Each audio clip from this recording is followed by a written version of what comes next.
Hello and welcome to Maths with Jacob. This lesson will focus on gradient and y-intercept form. There is a very special way of writing the equation of a line. It is called the gradient and y-intercept form. Sometimes it's also called the slope and y-intercept form. The form of the equation is y equals mx plus b. There's the m here, and that's the b. They are constants, so they're not variables, they're just normal numbers. When the equation is written in that form, m is the gradient, or the slope, so you can just read it off the equation, and b is the y-intercept. Let's have a look at three examples. Consider the equation y equals 2x plus 3. We can clearly see that this equation is written in that form.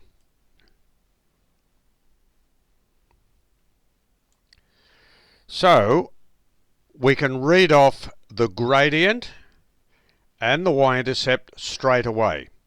Since it is written in the form y equals mx plus b, we know that the gradient and y-intercept, by just looking at the equation. Hence, the gradient or the slope is 2 and the y-intercept is 3. So that's the slope of the line, and that's where it hits the y-axis. That's what the y-intercept means. Example 2. Consider 2y equals 8x plus 5. That's almost in the form that we want. However, there's a 2 here. You notice over here we have a 1. If we divide both sides by 2, we get y equals 4x plus 2.5. So just divide each of these terms by 2, and that's the equation we get. Now we can see that this equation is written in that form.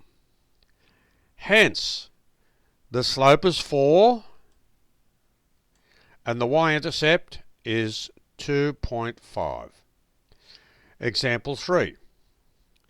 Consider 3y minus 7x plus 8 equals 0. Let's rearrange the equation. So once we rearrange this equation, we get 3y equals 7x minus 8. So we add 7x to both sides, we subtract 8 from both sides, and that's the equation we get. That's almost in the form that we want.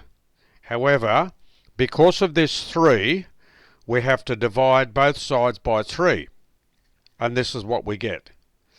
Y equals 2 1/3 x minus 2 2/3. So 7 over 3, so when we divide both sides by 3, that becomes 7 over 3, which is 2 1/3. That becomes minus 8 over 3, which is minus 2 2/3. Hence, the slope is 2 1/3, that one, and the y-intercept is minus 2 2/3, which is that one. So this equation, or this video, has shown us the equation y equals mx plus b. And when any equation is written in that form, we can easily read off the slope and the y-intercept. If it's not written in that form, like here or here, we just do the necessary manipulation to make sure it's written in that form, and then we can read off the slope and the y-intercept.